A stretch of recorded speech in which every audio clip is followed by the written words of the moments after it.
Vamos então fazer contato com a doutora Luciana, que está com a gente pela internet, para responder essas dúvidas. Tudo bem, doutora? Bem-vinda, boa tarde. Boa tarde, Edson. Boa tarde a todos os telespectadores. Bom ano novo, né, Edson? Não tinha falado com você ainda. Para nós, muito obrigado. Para todos nós. Agora, doutora, esse vírus, o que é que a gente já sabe sobre isso? É um vírus novo ou um vírus que geralmente vem nesse período realmente do ano, de verão, enfim? E por que só atinge mais crianças? Não, Edson, não é um vírus novo, não. É um vírus que a gente já conhece, já é frequente, principalmente no inverno e na primavera. Mas esse ano, e o ano passado também aconteceu isso, ele causou um pico, um aumento de casos no verão. Provavelmente a pandemia tem a ver com isso, né? Porque as crianças ficaram muito isoladas, né? Ficaram muito fora da sala de aula, fora do contato com outras crianças. E aí, quando as medidas de restrição, né, elas foram liberadas, então houve o contato das crianças com o vírus que está no ar e elas se contaminaram.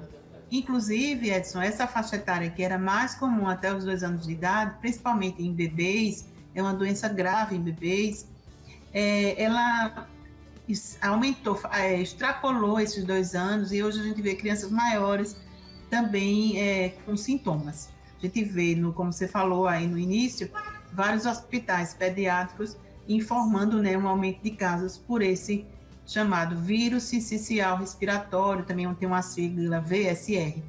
Então, é preocupante porque pode determinar casos graves, até internação em UTI, principalmente em crianças pequenas, em bebês.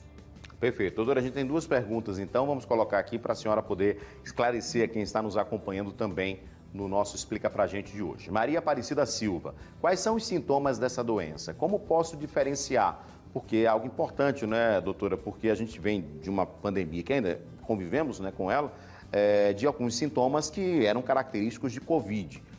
Por que não é Covid, né? O sintoma não seria Covid, pode ser, por exemplo, essa síndrome?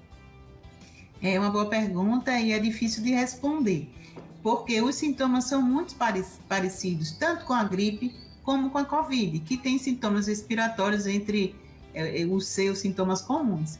Então, a criança pode apresentar febre, pode apresentar espirro, pode apresentar obstrução nasal, mas, assim, um detalhe que é importante e que fala a favor da gravidade é quando ela começa a ter dificuldade respiratória. Então, começa a ter falta de ar, batimento de asa do nariz, fica com as mãos, os dedos das mãos e dos pés assim, mais azulados, né? Mostrando que está havendo uma dificuldade aí nas trocas de respiração, das trocas gasosas, como a gente chama. A criança não está conseguindo respirar direito, então ela pode ficar cianótica, pode ficar com essa dificuldade. Isso a gente está falando num caso mais grave, mas inicialmente os sintomas são semelhantes. A gripe são semelhantes à Covid. Então, hoje a gente precisa, de fato, fazer teste para confirmar, ou pelo menos para afastar a possibilidade de Covid, que é um teste, hoje a gente tem, né, à mão em quase todos os locais, tem nas UPAs, tem nas emergências de hospitais privados. Então, a gente precisa afastar a possibilidade de Covid e precisa também ficar atento a essa evolução para uma gravidade, porque muitas vezes precisa da terapia intensiva. Perfeito, doutora. Vamos a mais uma pergunta, então, no quadro Explica Pra Gente. É um vírus, né, gente, repetindo, que é respiratório, afeta mais crianças, então qualquer dificuldade a mais, qualquer sintoma que seja, vai se agravando, né, doutora, é importante procurar atendimento médico. Thales Venâncio, esse vírus é um caso de emergência ou devo levar meu filho ao posto de saúde? Não é um caso, depende da situação, né, doutora? Exatamente, depende da gravidade da clínica. O que é que a gente chama atenção para a gravidade? Essa falta de ar. Então, se é um bebê pequenininho, que a gente vê que ele está respirando com alguma angústia, com alguma dificuldade, elevando muito o peitinho para respirar, aquela frequência respiratória mais alta, o nariz, a asa do nariz começa a bater, são sinais de que ele está com desconforto respiratório.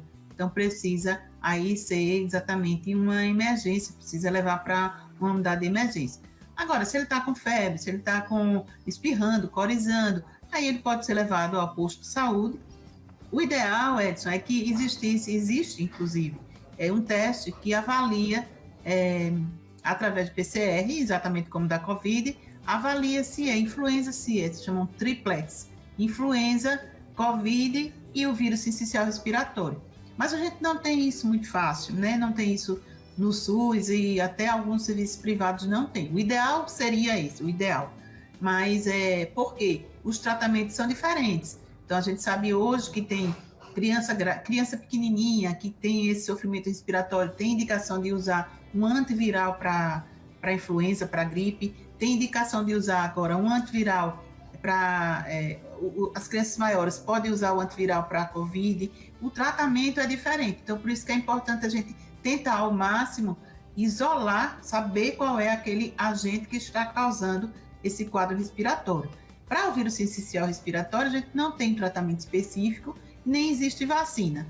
Mas a gente sabe também que existe vacina para influenza, vai depender da idade, e também para Covid. Então, a orientação sempre aqui, dependendo da idade, as crianças se vacinem adequadamente para Covid e para influenza, e se estiver com sintomas gripais, não vá para a escola, não vá para a creche, porque pode contaminar outras crianças. E aí a medida de proteção, de fato, é a máscara, né? É difícil a gente colocar máscara num bebê, então a gente precisa ter esse bom senso, mas as crianças maiores que podem usar, a máscara é indicada, nesses casos, na escola, e não levar as crianças doentes para nenhum local.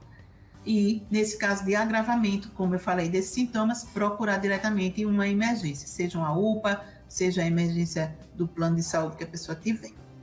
Perfeito, doutora. Muito obrigado pelos esclarecimentos. É importante ficar atento, como a senhora falou. Mesmo sendo, tá alguns sintomazinho que está persistindo, né? Procura atendimento médico, porque pode tirar dúvidas. Não chegou a ter a falta de ar, por exemplo, mas esses sintomas persistentes, a gente sabe que gripezinha em criança acontece. Né? Você passa um dia, 2 dias, aí já tem uma melhora no 3º dia. Se continua, né? É bom procurar atendimento médico exatamente para afastar qualquer tipo de dúvida. Obrigado, doutora Luciana, pela sua participação. Um abraço. Semana que vem estaremos juntos mais uma vez, viu? Um abraço para você. Tá bom, então. Até lá, Obrigado. Boa semana para todos. Quadro Explica Pra Gente, falando de saúde para você, tá?